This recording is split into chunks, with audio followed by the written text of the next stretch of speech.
Selamat pagi para pendengar Aksara Satu.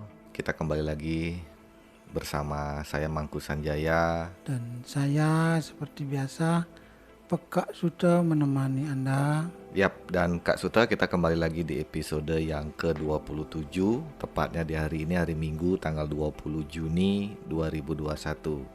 Santai, pagi-pagi dengerin podcast. Dan kita tidak ada liburnya.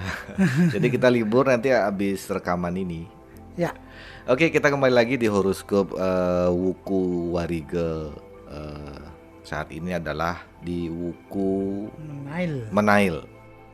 Jadi Wuku Menail saat ini kita coba obrolkan beberapa karakter-karakter sang lahir yang berada di perhitungan Wuku Menail.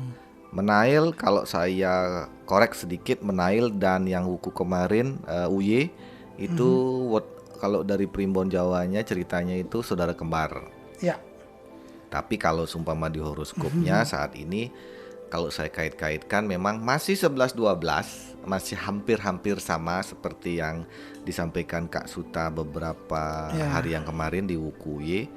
Yang menjadi sama di Wuku Menail ini adalah mudah curiga. Itu yang saya lihat di Wariga ini, di tulisan Wuku ini adalah yang sama 11-12 adalah ini apa, mudah curiga. Tapi ada irinya saat ini Kak Suta. Nah, yang saat ini tuh iri. Kalau pama yang Wuku Y kemarin mudah curiga, tapi larinya ke cemburu, ya kan? Nah, kalau yang Wuku Menail ini mudah curiga, tapi larinya ke iri. ya.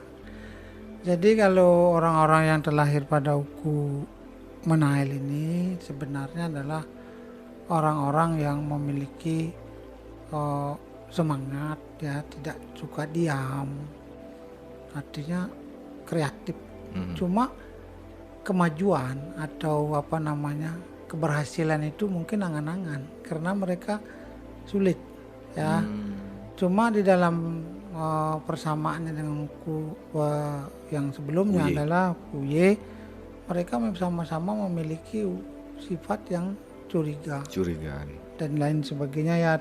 Cuma di dalam Wuku Menail ini ditekankan hal penting itu mereka suka membanggakan diri sendiri, ya. Jadi suka bangga dengan apa yang mereka sudah kerjakan dan apa yang mereka akan kerjakan. Sebelumnya mereka sudah berpikir bahwa ini sesuatu yang membanggakan. Nah, padahal belum tentu. Ya, jadi orang-orang yang terlahir pada Wuku Menail ini kadang-kadang bersikap agak angkuh, ya. Namun orang-orang yang terlahir pada Wuku Menail ini orang-orang sebetulnya orang yang mudah sekali berkumpul dengan banyak orang. Artinya mereka mudah sekali berinteraksi dengan banyak masyarakat dan banyak orang. Jadi tidak sulit mereka beradaptasi. Dan mereka tidak suka dengan kata-kata yang kasar dan lain sebagainya. Kemudian mereka juga memiliki perkiraan yang tajam. Mereka bisa memperkirakan sesuatu yang mungkin orang lain akan tidak sepas atau tidak setepat apa yang mereka perkirakan. Kalau dalam sekarang disebut dengan feeling, ya. Berarti sama kayak Wuku apa ya? Nah, itu orang kelulut, ya. Ya, kerulut. Ya, orang lulut mirip sama dengan orang yang terlahir pada Wuku Menail. Jadi ketajaman daripada istilahnya feeling atau perkiraan, misalnya dalam ukuran bangunan, dalam seperti itu. Jadi kalau misalnya sekian, kira-kira kita akan membuatnya sekian dan sekiannya, ini kan menjadi realita beneran. Ketika artinya orang-orang yang terlahir pada Wuku Menail ini memberikan satu gambaran, perkiraan tentang hal seperti itu. Atau misalnya mereka pandai dalam hal pemikiran, kalau ingin dua maka yang harus kamu kerjakan kira-kira seperti ini supaya menjadi dua, gitu. Kalau orang lain mungkin tidak membuat dua itu apa di belakangnya.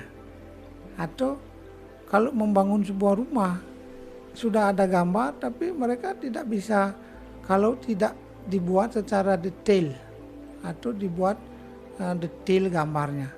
Tapi kalau orang menail, mereka bisa membuat sebelum menjadi detail, mereka sudah membuat satu perkiraan bahwa di sini akan didirikan ini, di sini akan dibuat begini. Jadi terkadang apa yang mereka prediksi ini pas. Ya, saya sering juga sih menemukan beberapa perbincangan orang-orang seperti itu kalau dikaitkan ceritanya sama seperti Kak Suta tadi dengan bangunan gitu ya. Jadi ada orang yang memang memiliki kemampuan hanya memprediksi sebuah rencana angan-angan, dia sudah bisa memprediksi, oh ini biayanya sekian, gitu kan. Jadi sudah prediksinya itu sangat tepat sekali karena dia memiliki kemampuan untuk ketajaman pikiran. Sama dengan orang berbisnis zaman sekarang. Kalau kamu menginginkan hasil 10, maka minimal kamu harus melakukan kunjungan berapa gitu. Jadi misalnya kalau dari 10 kunjungan menghasilkan 1, supaya jadi 10 harus mengadakan kunjungan 100. Dari 100 akan menjadi 10. Realisasi.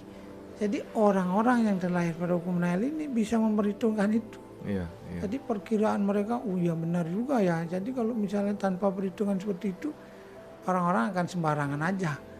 Kamu datang aja gitu. Tapi orang Nail tidak mau begitu. Ya, dengan karakter seperti itu juga kalau dari perekonomian, orang-orang yang lahir di wuku Menail ini memang masuk dalam kategori dia orangnya rajin kan Kak Sutaya, gesit, dia sangat mudah sekali mencari nafkah, tapi kok korelasi ke belakangnya itu nggak sinkron ya, dalam arti ada di Wariga dituliskan hasil rezekinya mereka tidak banyak.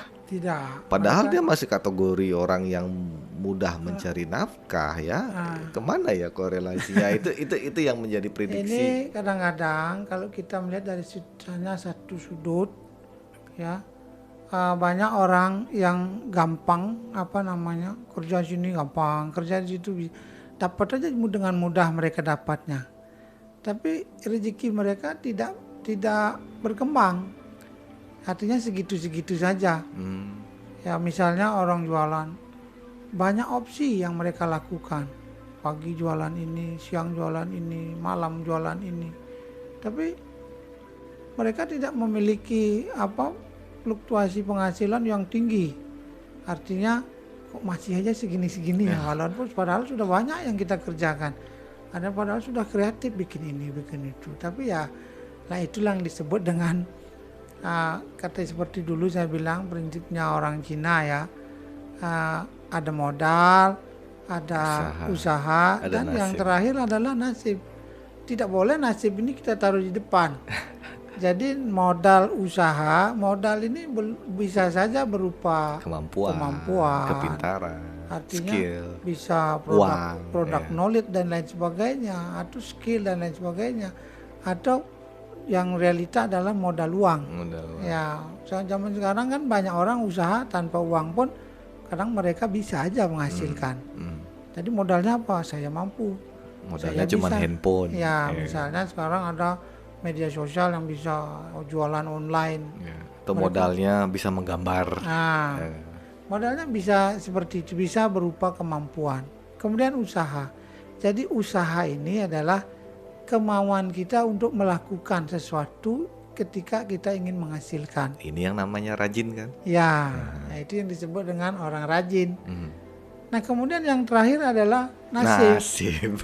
Ketika modalnya banyak, usaha sudah getol, tidak pernah berhenti, tapi nasib belum memberikan sinyal untuk berhasil. Karena ada fase-fase tertentu umur manusia ini mengalami ada yang istilahnya grafiknya mendatar saja, ada yang grafiknya mungkin di bawah, ada juga yang bisa di atas. Jadi ketika grafik itu biasa-biasa saja, ya tentunya sebanyak apapun pekerjaan yang kita kerjakan, sebanyak apapun usaha kita untuk mendapatkan sesuatu yang menurut kita banyak dan lain sebagainya, tapi tidak akan pernah bisa. Tapi kalau seumpama seperti yang Kak Suta tadi, 3 konsep keberhasilan itu tidak ada dalam motivator Kak Suta. Nasib itu tidak ada dalam motivator. Ya, tapi kalau di dalam ilmu secara ilmu pasti ya, ilmu misalnya marketing apa dan lain sebagainya, ini tidak menempatkan nasib Tidak menempatkan di nasib. dalam ilmu berjuang Hanya kita aja yang menempatkan ya. nasib. Cuma di dalam bahasa wariga Wariga, ya. itu ada, bahkan di dalam beberapa feng shui Cina juga itu tetap ditampilkan. Jadi nasibnya mau gimana, namanya juga istilahnya nasib. Banyak orang yang memiliki uang banyak ya, modal besar, tapi mereka malas bikin usaha, malas berpikir dan sebagainya. Jadi udah lebih biarin aja gitu. Jadi ya apalagi namanya. Ya, tapi yang dimasalahkan di sana bukan nasib Kak Suta, malas. Ya kan? Ya itu tadi, banyak juga yang punya modal banyak, semangatnya Semangat kerja gitu. Ya, gede, itu tapi ketika nasibnya nggak mendukung, ya banyak cerita kok juga. Jadi Ya. kalau umpama ada yang menceritakan yang wah sudah punya kepintaran, sudah memiliki semangat. jadi nggak bisa modal orang profesor terus bisa jadi kaya, nggak bisa. Banyak juga yang masih belum, atau punya seorang ilmuwan tinggi ya, seperti yang Anda ketahui, mungkin saya tidak berani sebutkan nama ya. Artinya bisa saja pakar seorang spiritual itu ya, ketika sudah waktunya jatuh masuk penjara. Iya.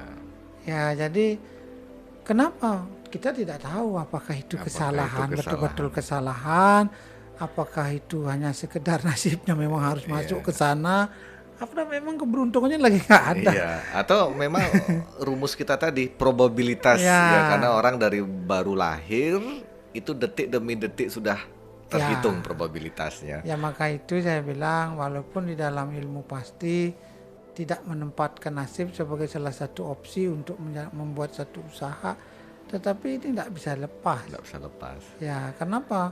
Modal, kemauan, dan nasib terakhir ini tidak akan pernah bisa tidak sinkron satu sama lainnya. Kalau salah satunya tidak sinkron, maka apapun usaha tidak akan pernah menemukan yang namanya standar keberhasilan. Iya. Ketika kita mau berhasil, maka yang tiga ini harus disinkronisasi. Maka di dalam hal Bali ada orang bertanya, Pak, pekerjaan apa yang cocok untuk saya? Kenapa? Ketika pekerjaan tidak cocok, itulah nasib yang tidak benar. Saya mau jadi tentara, tapi nasib tidak ada di bagi orang tentara. Nah, saya mau jadi pedagang, tapi hari kelahiranmu mengatakan kamu harus jadi petani. Nah, tidak bisa jadi pedagang. Ya, jadi inilah yang dikendalikan oleh bahasa-bahasa. Kita sinkronkan. Jadi bukan berarti kita meramal orang, tidak. Alangkah baiknya jika hal tiga tadi ketemu. Maka cara menemukannya adalah banyak orang bertanya, Pak, saya lahir pada hari ini, pekerjaan apa yang cocok untuk saya? Nah, karena mungkin saja orang-orang seperti itu tuh sudah memiliki dasar, dia punya modal, ya punya Kemauan. kemauan, usaha. Nah, berarti dia tinggal cari ya yang pas. yang nasibnya yang pas. Ya, karena memang si nasib tidak bisa diatur ya. Iya, benar juga ya. Ada yang punya uang banyak, habis itu, dia semangat juga untuk bekerja. Memang bukan di sana harusnya. Contohnya Habis banyak. juga, ya habis Orang juga. banyak dari Jakarta datang di Bali bikin usaha. Usaha ya. Ada juga yang bikin petani di Bali besar, Ya, tanam ini banyak betul, terus betul. nanam pepaya aja Ya. bisa bangkrut begitu. Iya. Ada teman saya juga, dia bertani kok. Sekarang Ya, besar. bukan berarti petani itu tidak Tidak, ada uangnya. Malah justru kalau Anda pernah pergi di Kintamani, Anda pergi di Pupuan, petani kopi di sana kaya-kaya. Sama seperti teman kita. Iya, jadi orang sana mah kaya-kaya. Kenapa? Karena memang ada yang istilahnya harus mereka. Tapi apakah mereka tidak bekerja?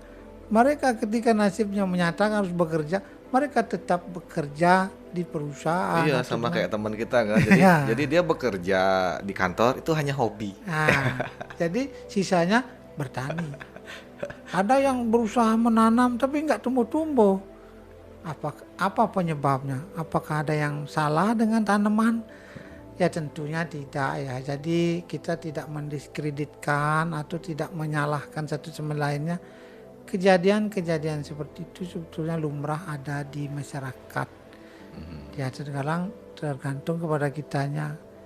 Ketika mereka bertanya itu artinya mereka mencari jalur yang pas. Saya mau ke Sanur Pak, jalannya mana?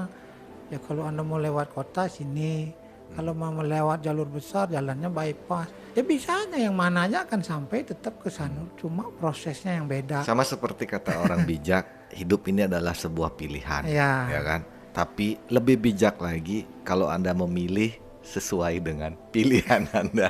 Ya itu tadi. Oke, para pendengar Suara Satu, mungkin untuk episode saat ini kita cukupkan sampai di sini. Kita sekarang saatnya berhari Minggu. Jadi kita yang libur sekarang, sudah selesai rekaman, sudah selesai podcast. Ya Kita berlibur. Sampai ketemu di episode selanjutnya di wuku-wuku yang akan datang. Ya.